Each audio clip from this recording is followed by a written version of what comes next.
on YouTube. There she is, and let's do this.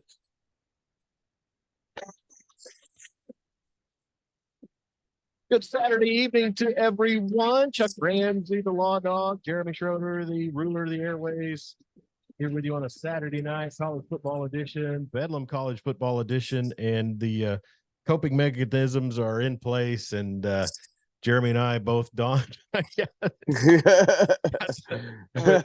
lime and salt. The coping mechanisms are initiated, and we are here with you on a Saturday night to break down this final Bedlam series match of the near future, which we'll get into that a whole lot more. But man, Jeremy, there is some crazy Saturday night football action going on tonight as USC and Washington is just an offensive Donnybrook, and I think the under went bye-bye. Well, no, the under still is in play if neither team scores the rest of the game. But that can't happen. Is he over under what, 82? I think it was 75 that I saw. Oh, okay. Oh, well. So, yeah, they're setting at 70 right now. That's going to go bye-bye. And the over, I think, in the OSU. What was the over in OSU and OU? Was it 68.5? It might have been. That seems like it. That seems right. I can't. I don't volume. No, it was 62.5. Sorry, I was close. From down the street from you, watching stretch of Norman down there, and man, I could just stand to get in there and see Dino. So Dean's tuned in. We've got the folks online. So let's go ahead and break into it, Jeremy. It was a tough 27-24 loss by the OU Sooners in the Bedlam series, the final Bedlam series game for a while. And let me tell you something. I'm just going to start out with this. This Bedlam series for the last 20 years, is that how long Mike Gundy's been coach for OSU? Well, he's 4 and 15, so 19 years. Okay, so 19 years going on 20. This isn't our fathers or even our youth Bedlam series. This is, even though OU's kept the dominance in the records going, it's never been just that automatic blowout win that it was back in the, I mean, if OSU wins, it's not just that big of an upset. Is that too far out there to say? The gap closed. Yeah. Just because I think Mike Gundy is, while he is possibly one of the 5 worst recruiters in the nation, let me finish. Yeah. He is one of the 5 best developers of talent in the nation. Him and his staff always do a fantastic job of, getting these low 3-star guys, bringing them in and, turn them into ball players. And they've done a fantastic job of that. And, I think Gundy's a heck of a coach. And I think that anybody in Oklahoma State that ever want to get rid of him is out of their dadgum minds. Yeah. Well, and you're exactly right. He takes a lot of Oklahoma kids. He takes Texas kids that might not have been on the radar for. When I say bad recruiter, I mean, he never get. When's the last time they got somebody that was hugely sought after? And don't say Spencer Sanders. XLK back at XLK, Xavier Lawrence Kennedy back in. That was Bob Simmons, pal. No, that was either XLK. XLK was a Gundy era player. That was mid 2000s. Yeah, I'm positive. Man, are you sure? I don't know about that. Look that up. Steve Anderson, let's see, laser flame ing. I don't get Steve Anderson's emojis, but he's got the right to put them on there tonight. Dan Narva checking in, Max Patton giving us a thumbs up, Michelle Pruitt, Clint Wayne, and Marty Wandry, and Marty giving us a thumbs up as well over at I don't know if he'd still be working at Clinton Liquor now. It might be too late, but anyways, we appreciate Marty Wandry checking in. So he would have been in the 2003 class, 2004 class. So right before he would have been a Miles recruit, right? Right. Yeah, and he never really did much in college. But he was super sought after. Oh yeah, he was. He was a big time recruit, but he was hurt a lot. I think Bobby Reed was super sought after. Bobby Reed, yeah, you may be right. Spencer Sanders had offers. Spencer Sanders, Marty Wandry says Clinton Liquor open till 11. So would you look? What? Norva saying pistol? Oh, pistol's firing. I didn't get the laser. So laser gun, flame, and ing, pistols firing. So that shows as you once told Connor Carr, I'm an old. So, I tell you, Jeremy, just this game really kind of exacerbates that this Oklahoma team, they threw out everything against Texas. Everything clicked against Texas, and nothing has really clicked since. I mean, kind of seems like they got ready version. Kind of seems like they really only got ready to play one team, and after that was the Super Bowl. They were done. I mean, I know they've got injuries. I know they've got, but 9 starters out. Yeah. Yeah. More after today. Huh? More after today. Yeah, you said Key Lawrence was out, and I guess Gentry Williams got hurt again. Right. And who was the player that they were saying? Was it an offensive lineman? They said came over, and I was listening to the radio broadcast, and I think Eichard said there was an offensive lineman, Guyton, maybe. Oh yeah, Guyton being treated for a poke in the eye. Yeah.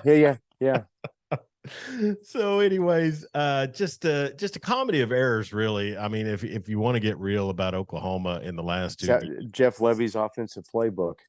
Well, I mean, I think you retweeted it, and it just speaks volumes, when you're trying to get your offense going, have your quarterback throw a pass with his offhand. I mean, that was God, was that Parker Thune tweeted that, or I think so. He's like, yeah, you got the offense going. Let's have Dylan throw one right-handed. What are you doing? So on the day, Gavin Sawchuk, 13 rushes, 111 yards, and a touchdown. He had that 64-yard touchdown run to begin the scoring for the Sooners. Tawee Walker, 8 carries, 59 yards, and a touchdown. Okay, so I want to bitch about this. Yeah. Tawee's been the guy, yeah? Has he not? Yeah. He had to really, until he tweaked his ankle last week. They just at halftime say, well, I guess he can play now. I don't know. And ankle's all healed up. I mean, Sawchuk was fine. Yeah. I listened to the radio broadcast. I mean, Sawchuk averaged 8.5 yards a carry. I'm not complaining about Sawchuk. I would love for Sawchuk to step up and be the lead back. But I'm looking out there, and they've got Caleb Hicks, who may have taken one snap all season, in there on the play where Drake Stoops was interfered with. What is he doing in there? Yeah. What's he doing in there? He's no threat. Brennan Thompson, the Texas transfer, I probably move on from him. And here's a question. Let's just get real. And do we know if he can actually play?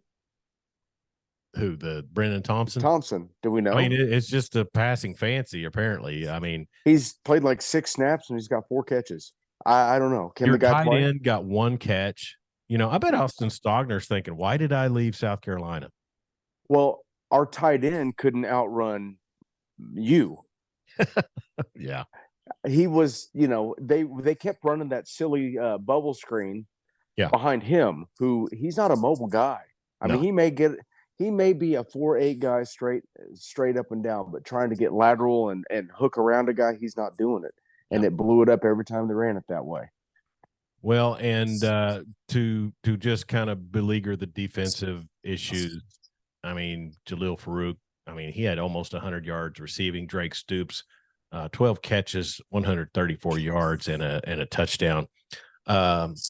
Nick Anderson, man, 3 catches for 92 yards. He dropped that one that was just the biggest one. But then he came back and made a huge play on the next series. Sure. Alan Bowman, who we lauded 5 years ago, Jeremy. We were the ground floor of the Alan Bowman fan club when he was at Texas Tech. We were on the Alan Bowman train back at the Tech days. We thought he made a mistake going to Michigan. 28 of 42, 334 yards, no touchdowns, but no interceptions. And, he definitely managed the offense. Ollie Gordon II, a pedestrian day by his standards, 33 carries, 137 yards, and 2 touchdowns. Alan Bowman, I'm going to say this, Jeremy. Rashad Owens with a big day for the they had 2 receivers with, Brandon Presley had 97 yards. That's in essence 100 yards. Sure. 18 catches and, over 200 yards between 2 receivers. But they made catches when it counted, and they made catches in clutch time. Not only that, their offensive coordinator put him in position to make plays. Sure. To extend possessions. Yeah. But I'm going instead to of handing say, it off in a I'm going to 9-man say, fronts. I'm going to say this. I have not felt like in the last 2 weeks that I had any faith that Dillon Gabriel could pull off a drive necessary like he did against Texas. I think that ship has sailed. I don't think he's got that in him again. I don't necessarily believe that. I think Dillon can do it. I just, a lot of it is, okay, so 4th and 5, we've seen this play all year. They ran it. I know they ran it once last week, and they ran it once the week before last against UCF, and it almost cost them, where they run that silly flood route and try to hit Drake short of the sticks and have him make a play. And it's never worked. No. Why are you doing that? You've got heck, on that play, Nick Anderson broke down the seam and there was no one around him, and we still threw it 3 yards.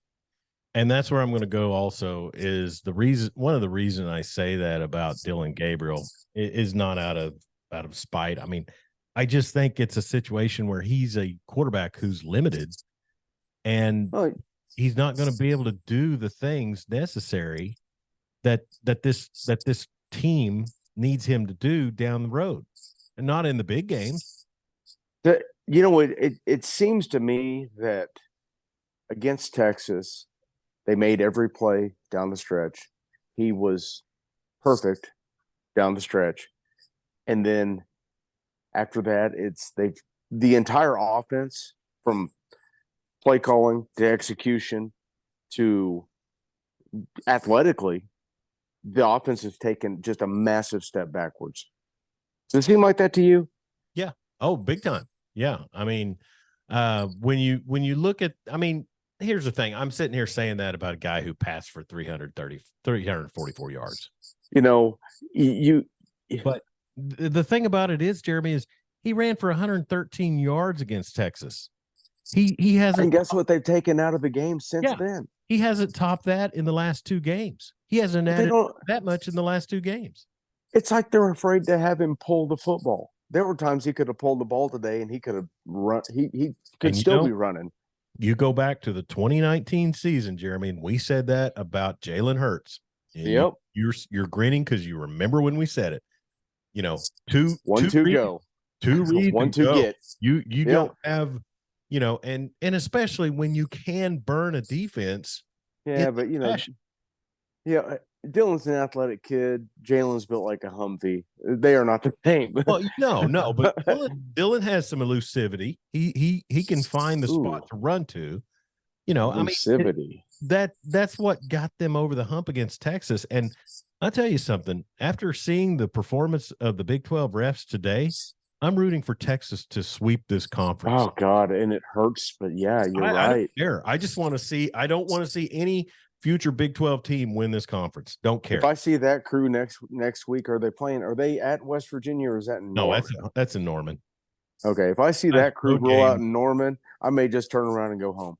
I think their last is their last road game BYU. Yeah, so the next 2 are at home. Is that right? Let's see. They got Virginia at home. They go to BYU and they got TCU at home. Okay. All right, cool. So I mean, if OU can't somehow win out or and that raises up another question. Cade Drummond checking in. Hey, buddy. Remember him? I remember Cade. So Cade has more followers on Twitter than we have. Well, he's only checking in because he's an OSU fan. He's bringing his salt. bringing some shade. Let me ask you this: Was it a terrible coincidence to have a bye week after the Texas game? Should they have come out and got their nose bloodied before? That bye week, it fell in a horrible spot for both teams because Texas. Oh, they hasn't been playing well either. No. The Texas OU hangover has hung on. Val Yoder appreciates my use of the word elusivity. And then Max Patton says officiating puked down their leg today. I don't think they puked down their leg. I just think they followed the plan. Yeah, that is the bastards. I can't believe we're sitting here talking about this, But then, when I'm watching the actual game, and oh my gosh, okay. Is Caleb Bama just intercepted Daniels. Yeah. Michigan and with Purdue. Well, they should have the way with Purdue. Do they have their signs? Well, I mean, Joe Tiller's there to run some fake signs for him. The ghost of Joe Tiller, you mean? Yeah, the ghost of Joe Tiller. West Virginia all over BYU in Morgantown, and USC is moving the ball. They're trailing 42-35. That is a huge hold right there. And third quarter, that's one of those games where the scoring takes so long, the game goes on forever. And the I know. Ends. Robert Earl King. And anyways, share the wages. Kay Drummond says, I didn't even get to watch it. I was working. Does he work for you? I did. No, he does not. Okay. Debbie writes. Well, maybe he might be in Amarillo. I'm not sure. Kay, chime in. Tell us where you're at. Kay Drummond. You made a comment on Twitter today. You were worried you were becoming Connor Carr, griping about the offensive coordinator. I think you got some real gripes. I mean, Levy's creativity and his desperation. And I've said this about Lincoln. I've said this about any one of the Leech Tree disciples. They're always looking for the 17-point play. Every possession, they're looking for the 17-point play. And if you get behind and you're doing that, what you got there? If you get behind and start doing that, then it just exacerbates the problem, or even in a back and forth game. So my thing is going forward. Here's two things. I would strip Levy of real play calling ability. Okay. And he's making $1.9 million. You're on your way out, pal. Strip some dough too. And when you get picked up by some other squad that needs you, Kay Drummond says he delivers mail, so good for him. No, look at that. Thanks to Rachel Jefferson for stopping in, Peachy there on the broadcast. But no, go ahead and pull Gabriel, throw Jackson Arnold in there, get him 3 games of experience before next season. He's going to need them going into the SEC. Yeah, man. The thing about Levy is he's trying so hard to be Lane. He is. And he's trying so hard to be Lane Kiffin. Look how smart I am. Watch this trick play.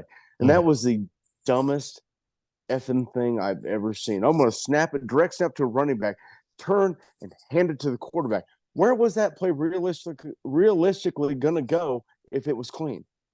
Well, honestly, for real. USC just pulled it off tonight. Did they? Well, I mean, but they did the whole shift of the line and then cut back in field and then I saw that. But if this wasn't a direct snap to the running back and then he just turned and handed it to Gabriel, and it's like, oh, this ain't good. No. And then the Johnny Utah passes were just kind of you got away with it once and then just kept trying it. I don't get that. Yeah. Well, he tries stuff. He tries stuff that how do I put this? Things that are quantifiably successful, he wants no part of. Yeah. Like when we were running that counter back across formation, and it went for 64 the first time we ran it, and the second time they ran it, Tawi took it 35 to the house, and then let's just don't want to do that anymore. Let's keep running into the weak side of the line, to the left here, to the left. Yeah. They don't expect that.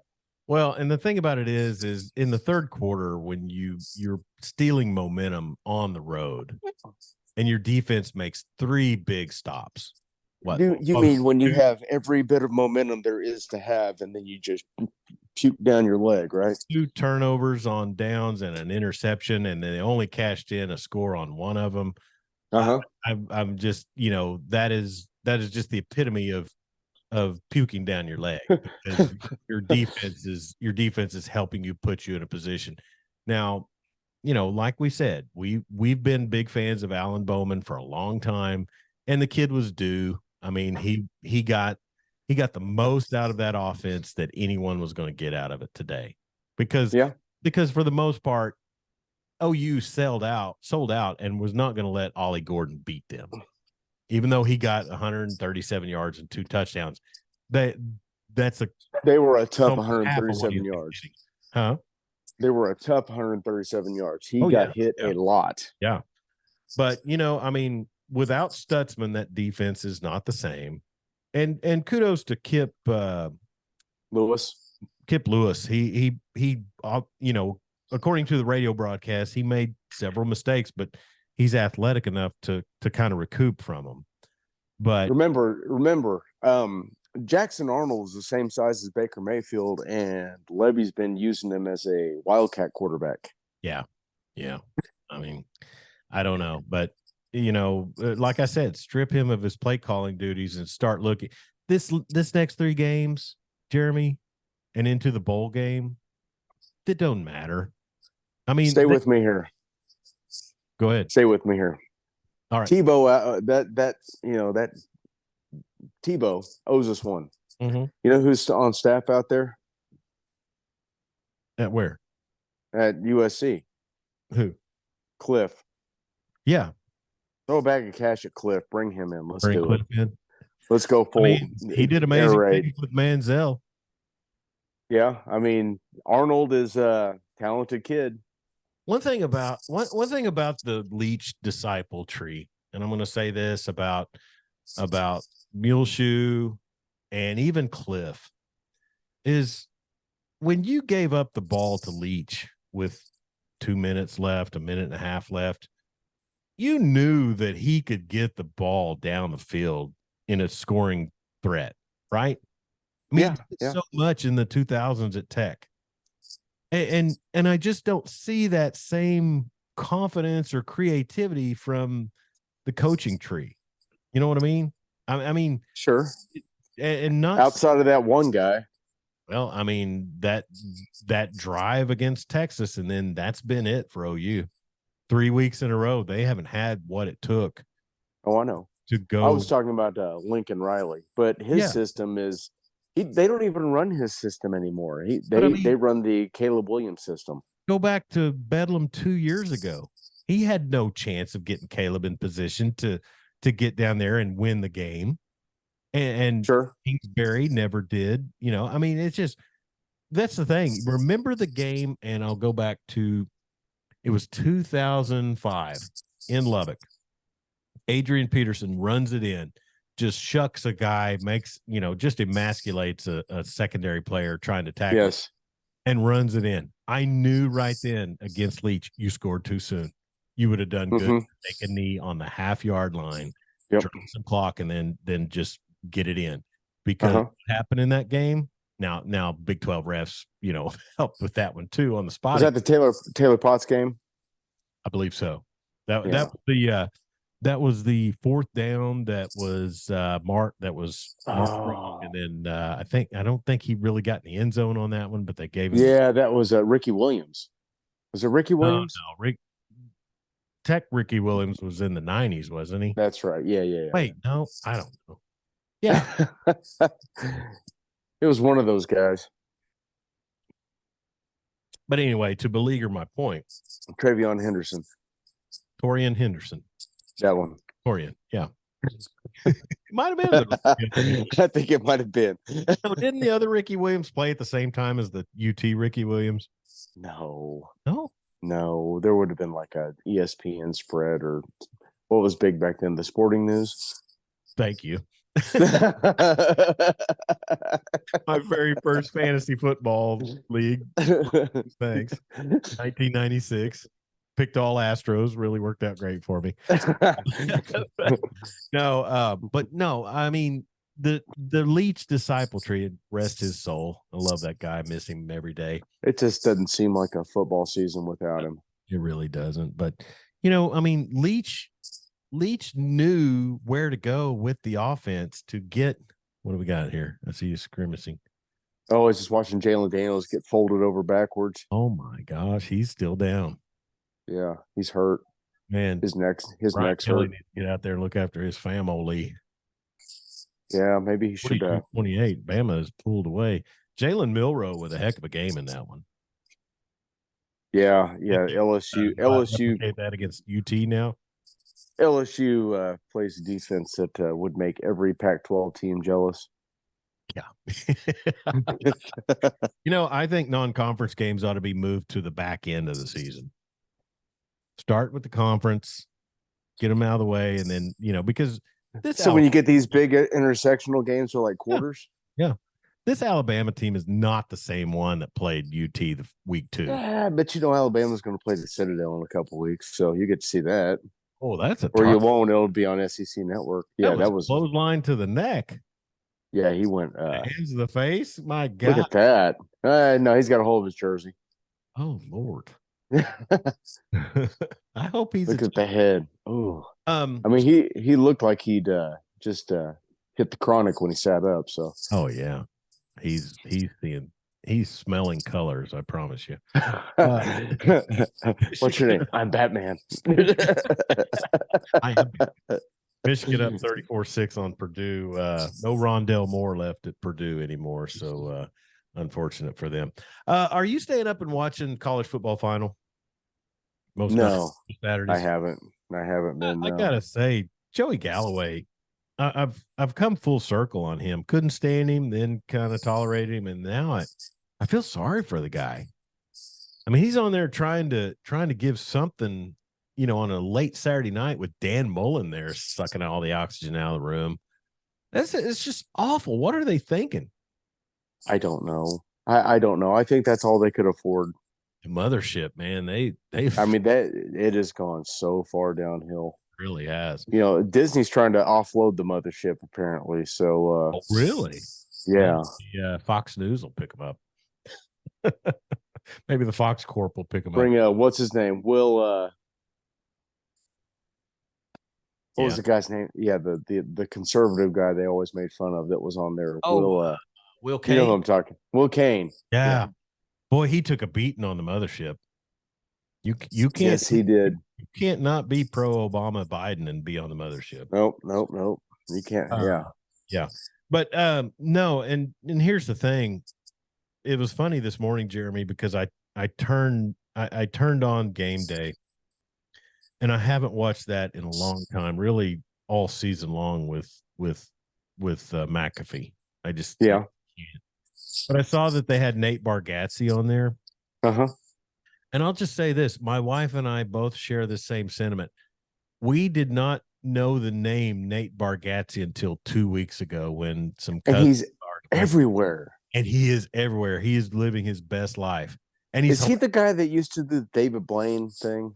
I don't know. The David Blaine skit? I don't know, but we were running promo for him on the cluster of stations that I work for. And he was talking, and it was the bit he was talking about Chuck E. Cheese trying to go out of business, and they filed still can't close, and they called Blockbuster to say, "Hey, man, how'd you do it? How'd you get out?" I've seen some of his stuff on the TikToks. Well, I found him on Netflix and watched a couple. He's hilarious. Him and Shane Gillis, perfect. Yeah, check that out. I don't know who that is. So Shane Gillis, okay, you should check him out. He's I'll do fantastic. 42-42 in Compton, and Penix is driving the ball down the field. Man, Jeremy, I'm telling you, and they were talking in that game earlier about how many scouts and how many, coaches and GMs were paying attention to that game. I'm big on Penix after this. I just watching him so far in this game and so far in this season. He's just going to move the pocket when he has to, and he's going to find darts and hit guys open. Now, we know in the pros those windows get more narrow, but they're very tight. Very tight. And but I mean, he looks like he's got the moxie to me. Yeah, he really does. Now, is he going to demand partial ownership of whatever franchise drafts him? Yes, he wants part of Bears. If the NFL told Aaron Rodgers to get bent, you can't have partial ownership of the Jets, then I don't think Caleb's got too much of a chance. Yeah, I don't know. That's just me. I don't know. Kay Drummond said a little bit ago, Jeff Levy play calling with Jackson Arnold. It's criminally painful. Dan Narva, always watch college football final. I like Galloway. Mullen is no sub for Jesse Palmer. It's weird, Jeremy. I've become a Jesse Palmer fan. I have too. I mean, he's very good. I dig that guy. He's fine. Yeah, Palmer, Klatt. Really enjoy Klatt. Klatt. He's top shelf. Yeah, it always has been. Even Herbstreit to a certain extent, because I think he's just very knowledgeable. I'll give Herbie a pass anymore. He's just launching, and the way he treats Corso is just it's primo. I'm hoping that I catch somebody in my later years to be that patient with me. Dan Narva says Penix has an arm. Kay Drummond says no one else wants to stay up that late. Michael Penix Jr. is 29 years old, guys. He's been in college for a decade. He's on his he's playing. You remember he was at Indiana. Was that Kevin? Yeah. They beat Penn State. It might have been. I think so. They beat Penn State. Yeah, I think it would have been Kevin Wilson years. That was like 15 years ago, Chuck. Oh Lord. I'm kidding. No, he's like in his same time Dylan Gabriel broke into the college football. Dylan Gabriel's 22 years old, but I think Penix is like 7 years now. Did you say? I'm not kidding. I think he's been in college for 7 years. Did you say Gabriel's 22? Huh? Did you say Gabriel's 22? He's a fifth-year senior. Yeah, he's old. So OSU hits on the money line, the point spread, and the under. So gamblers. The line moved to 7.5 points towards OU's before game time. I never understood that. I knew going into this it was a rough pull. Bunch of money winning in Oklahoma. I don't know why. KU. Go ahead. Oh, I guess because they saw Stutzman out there in uniform. Yeah, maybe. KU gets a 28-20 win over Iowa State. I think that was in Ames. And here's a funny line. Jeremy. Oh, what a miss. Oh, my gosh. The Michigan game. Yeah. Old dude just stepped up, tried to catch a punt, and got clothesline before the ball even got there. And spectacularly. But here's an interesting stat. Watch this. Fair catch goes up. His own teammate. Boom. Isn't that his own team? Yeah, it is. That's awesome. They threw a flag. That's an I caught you with my girlfriend hit. Oh no. Catch interference on and I saw a play early in the LSU Alabama game where two LSU players almost went helmet to helmet, and I thought, can you call targeting for hitting your own player? I don't believe so. I mean, Jefferson, the voice of Clinton basketball, checking in on the Facebook Live, so appreciate him. Interesting stat line, Jeremy. I've tried 3 times to get to this. KU, 7 points in the first quarter, 7 points in the second quarter, 7 points in the third, 7 points in the fourth. That is consistency. That is some consistency, and looks like Jason Bean is their quarterback go-to. I guess the other kid's just not coming back or what?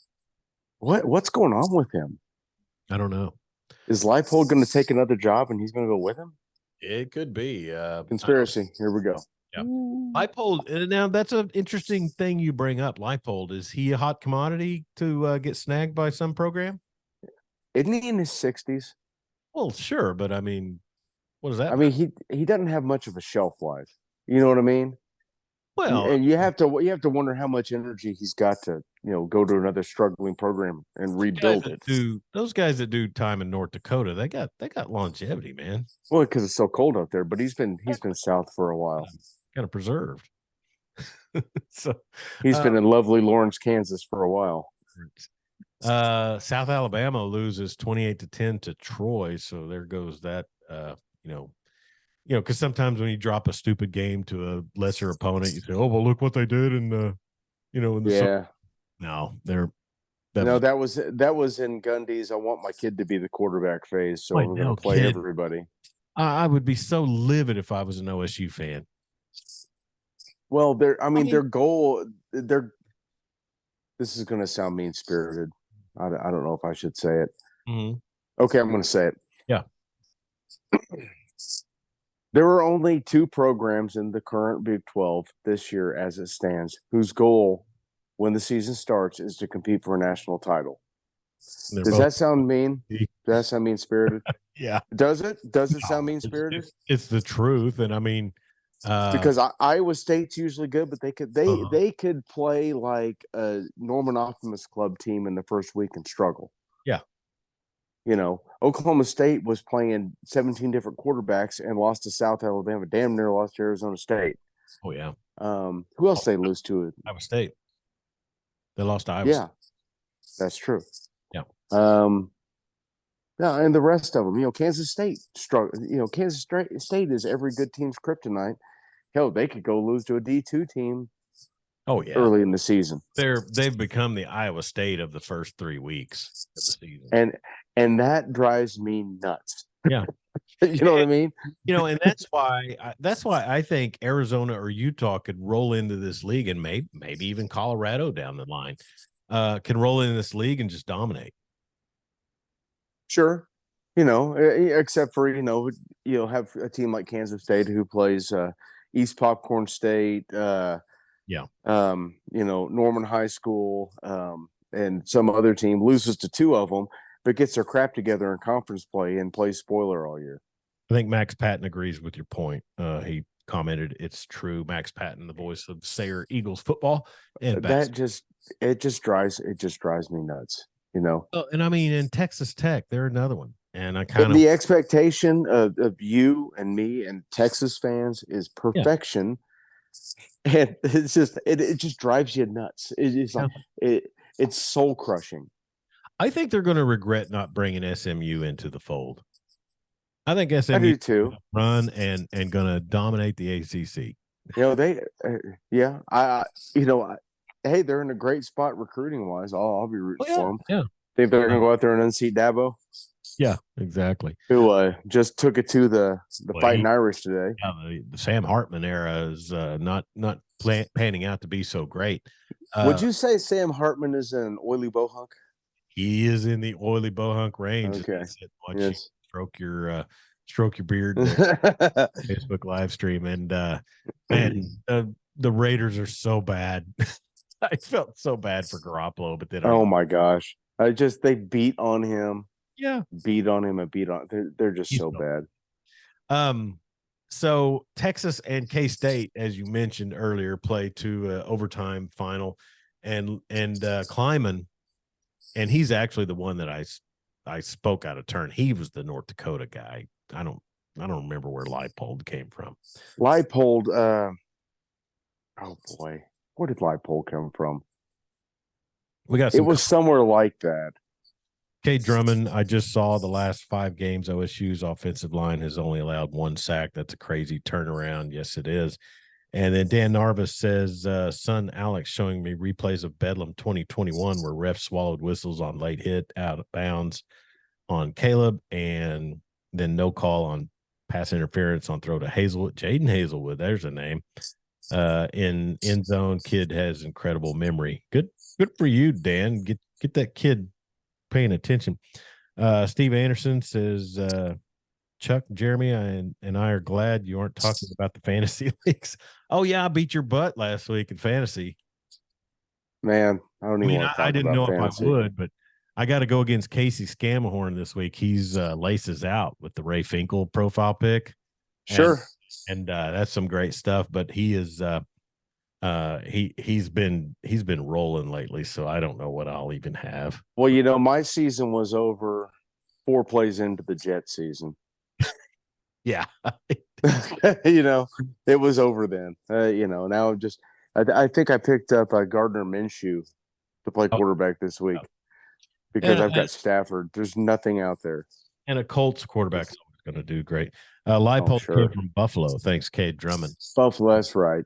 But which is crazy that Leipold came from Buffalo. You know who else came from Buffalo? Coach Gill. Kansas, Turner Gill, and did nothing there. Yep. And Dan, just remember your son. I remember one of my first memories, like a core memory. Is that what we call those? Yeah. Was Keith Stansbury picking the ball off in the corner of the end zone in the Cotton Bowl, rolling over 3 times, and then being called out of bounds in the range. Yeah. And then Texas kicking a field goal to tie it.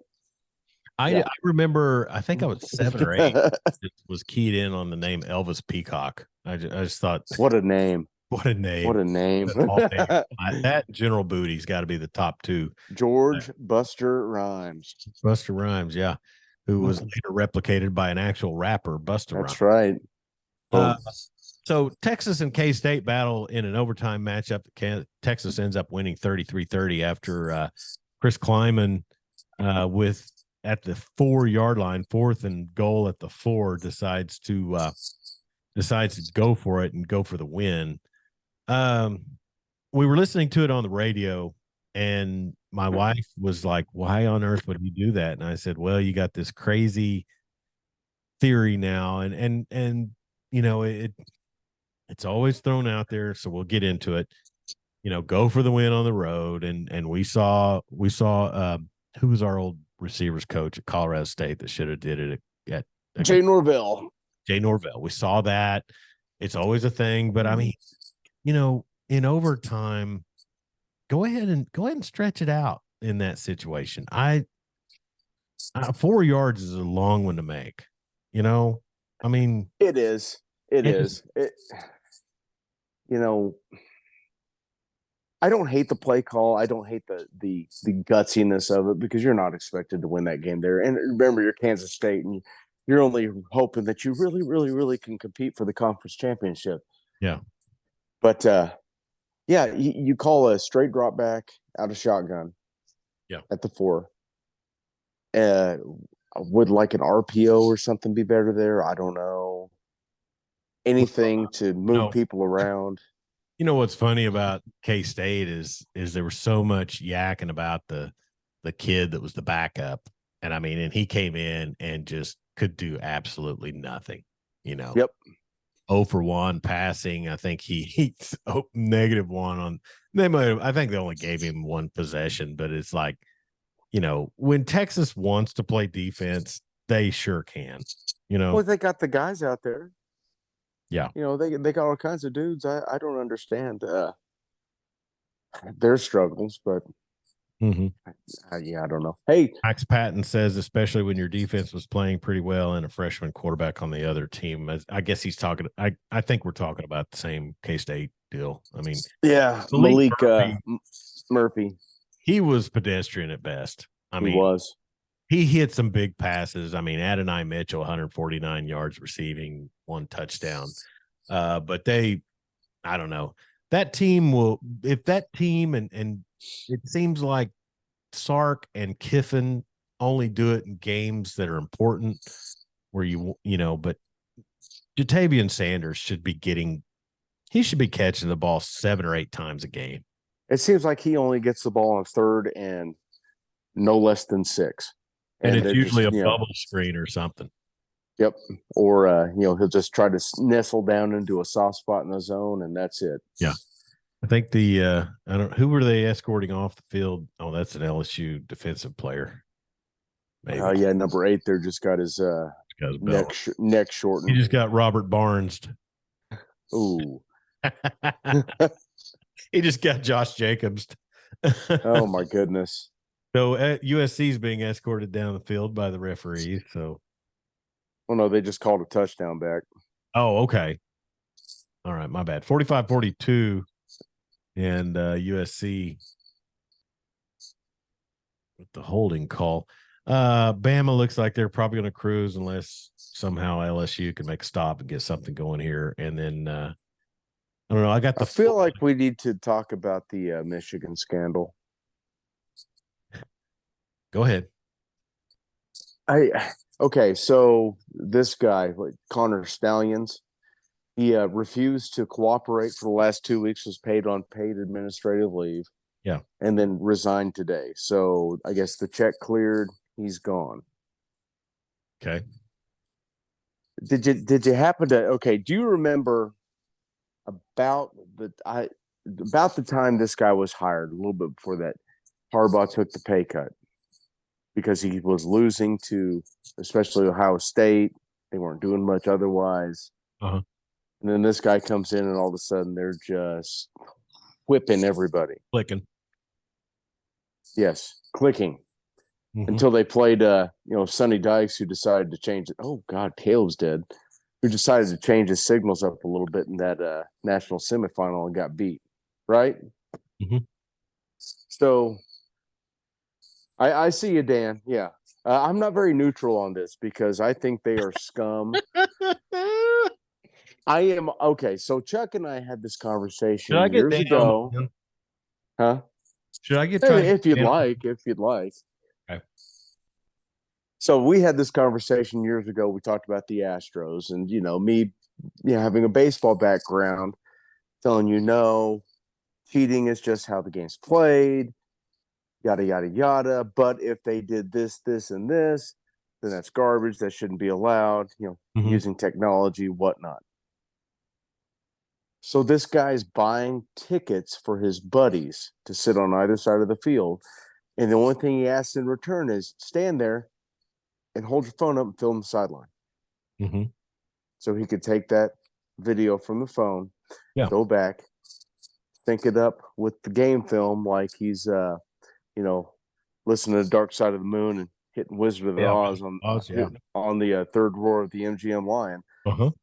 And then he's picking out these, the run, pass, what have you. And then you see sideline footage of this guy wandering around the sideline, walking up to coordinators, and you see him say something to him, and then all of a sudden the signal goes in, and lo and behold, they go right to where the play's going. Okay. And okay, now Ohio State is somehow involved with a private investigator that was investigating this thing. There's student records involved. Dan, you're going to have to fill me in on that because it's whatever happened there is where some sort of players or a team coaches accessing player and student personnel stuff. I don't know what it was. I read something. It wasn't clear. I was confused. But it seems to me they've got something, and it seems like they probably have enough. I don't think Harbaugh is going to be around much longer. Well, I don't know. I mean, when you see a guy at a Central Michigan Chippewa that one too, yes, game wearing shades that I think he had sunglasses on though. I couldn't tell who he was. Well, everybody's kind of come out and said that it's a camera set of specs. Oh, the blue dot and the glasses. Yeah. And then the first thing that came to my mind, and this is the end of a long day, so follow me. First thing that came to my mind is how the hell did he get on the field? How the hell did he ingratiate himself to look like a staff member and be there amongst the team? I mean, that was against Michigan State, Dan. So he was on the sideline with Central Michigan. It was during the Michigan State game. Was it this year, last year? One of them, yeah. Yeah, not entirely sure. I mean, so, I don't know. I don't see how that happens. I don't see, and here's the thing. I don't see Harbaugh really fading that much heat from this. I mean, the NCAA has got Michigan back in the driver's seat in this college football landscape. That's a huge fan base. That's a huge brand. I don't know. Here's the deal, though. It's so out there, and there's so much evidence that has been published online, and the court of public opinion has already condemned him to, they have to do something. I mean, he got, good Lord, USC. Yeah. The court of public opinion is already, no. Was that a running back? Yeah, it was a running back. Yeah, I remember Penix got the bad knee. They're at their 10 because he's like 70. He's in the USC territory. Yeah, now they just see ya, yeet. So, yeah, I mean, court of public opinion being what it is, he's already condemned, and it's all true, and which I do think it is true what's going on. I mean, there's just too much out there, and it's too. visible and transparent. Yeah. I mean, they suspended Harbaugh for 3 games for what, throwing a tip on a cheeseburger for a recruit, or it was something silly. So, there it is. Got offsetting. Oh, flag. Yeah. So something's going to happen. I don't know about vacating wins. Yeah. Which is the biggie. I mean, I don't vacating wins. I mean, they don't have a title. I mean, you got to vacate wins on your way to a semifinal loss. I mean, I don't know. I mean, even if they had won it all. I mean, you can take away their trophy, you can take away their banner, but everybody knows. I mean, it's like USC. Look back at USC. We have a very forgiving culture. I don't know what you're talking about, Chuck.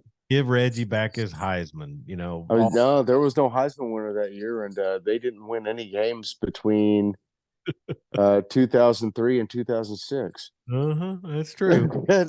None. That cheating Jordan Palmer or Carson Palmer. But I mean, Matt Leinart. Yeah. Marty Wandry says, what if they win it this year? Well, it's tainted, right? It is totally tainted. That's why the NCAA needs to step in and do something. This would be the first time they actually stepped in and did something on the up and up and correctly. But everybody I've heard, Jeremy, says they're not going to do anything this season. But you know that they should. Well, but they won't. Yeah. I know they won't. I'm not. They should do something child. For chintzy referee crews that just. I know that are doing exactly what Brett Yormark told them to do at Big 12 Media Days. Yeah. I don't know. Here's the thing: Harbaugh. Whatever happens, he's just got a ticket to his next destination. He's a lily pad jumper.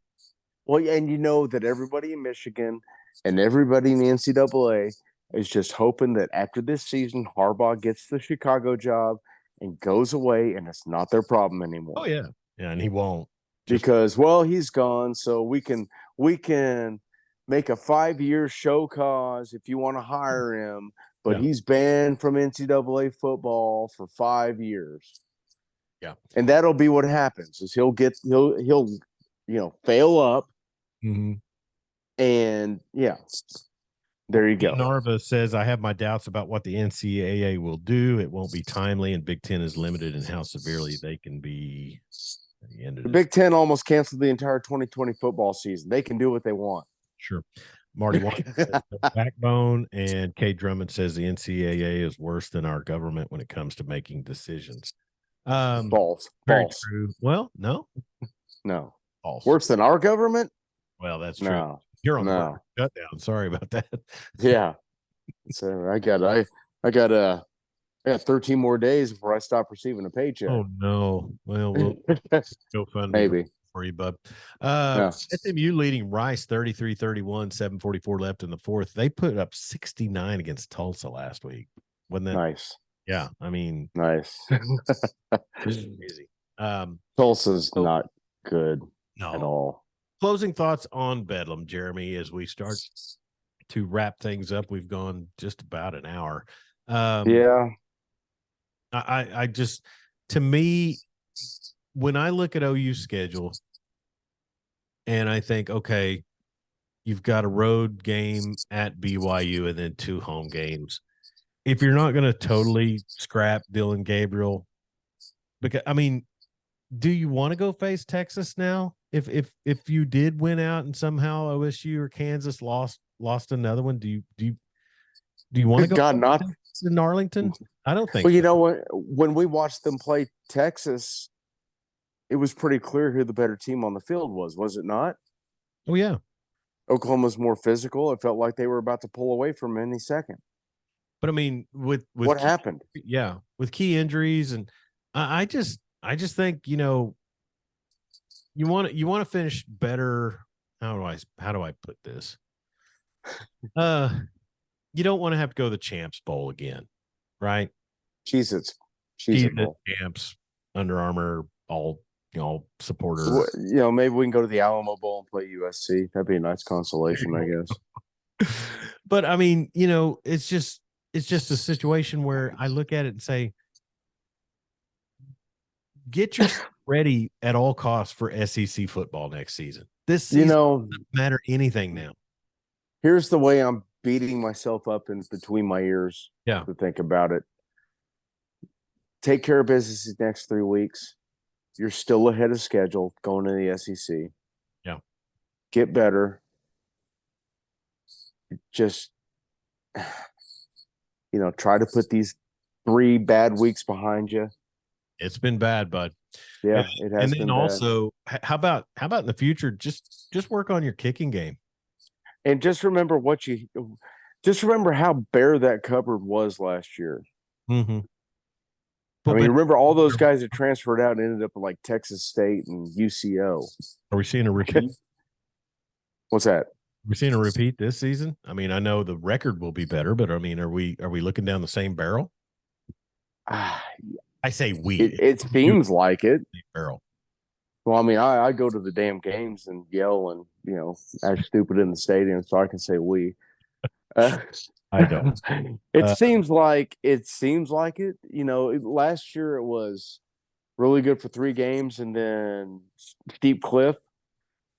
Mm-hmm. This year it was really good for 7, 4, 5 games, 6 games, and then a gradual decline. Yeah. So that is progress, I think. I think Washington may be about to pull ahead of USC for good here. Yeah, they are. They're down near the goal line and could go up 2 scores. Playing in front of that daunting home crowd in Compton. Yeah. Back on the Michigan deal, Dan Narva says, you're right, Jeremy. Michigan is just so GD powerful politically.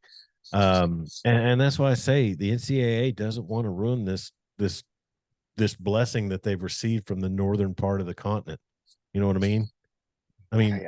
How long is it? Ohio State's been relevant in the playoffs. They just haven't gotten it done since 2014. How the hell is Ohio State number 1? Marvin Harrison Jr.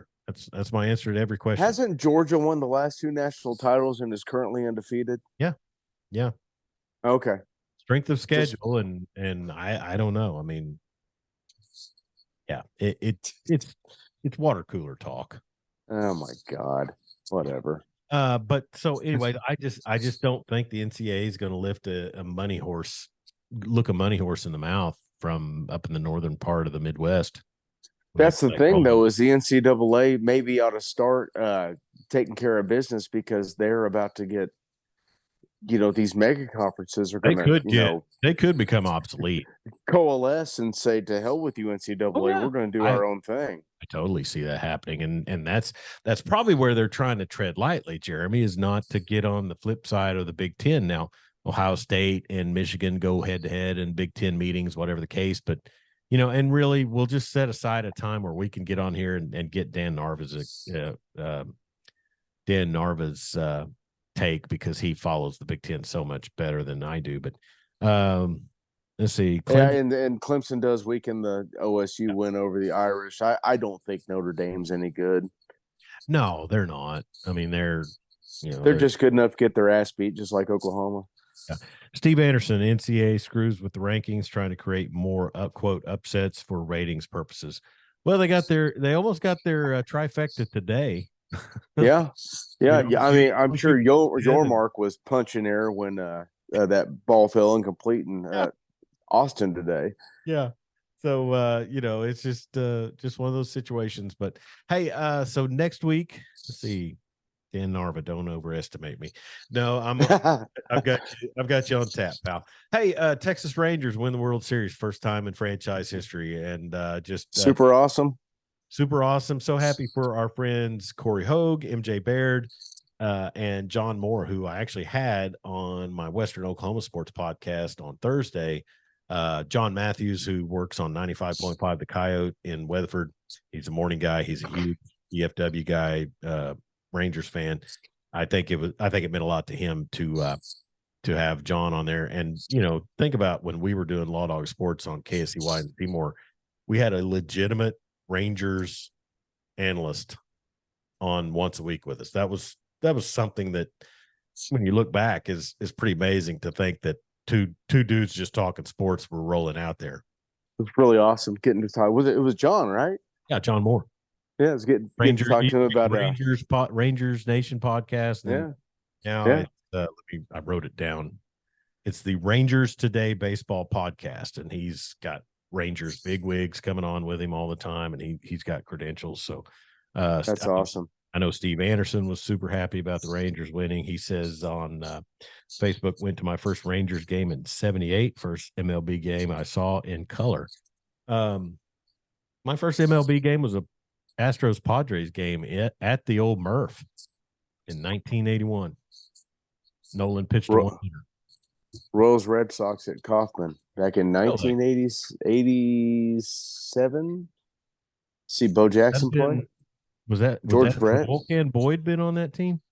Todd Bensinger played for the Red Sox. I remember that because he hit a bomb.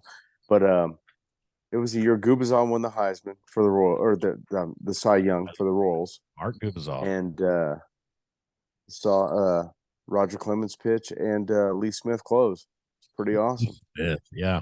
Some great 80s Royals teams. And Dan Narva, final comment of the night, P.S. playing the neutral side. Congrats to the Pokes.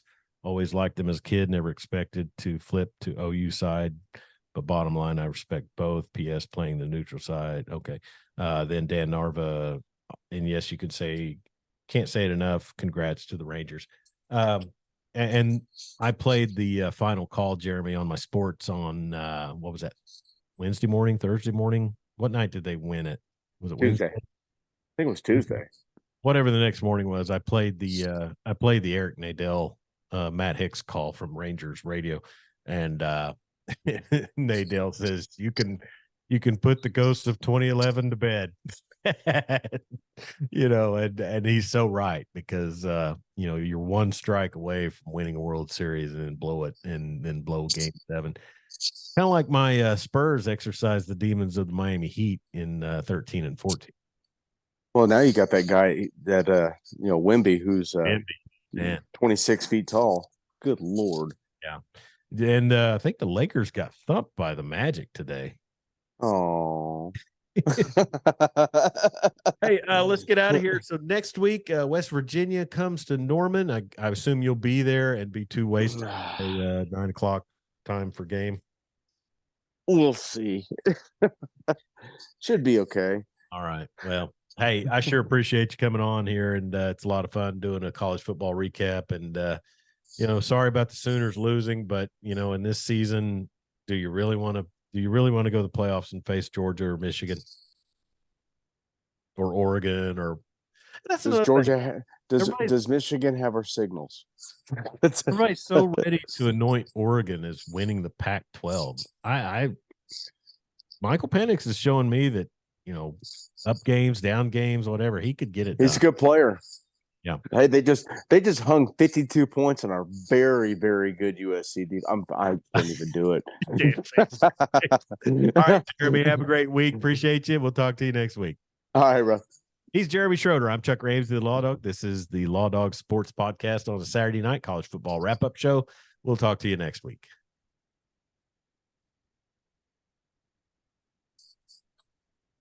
Bye.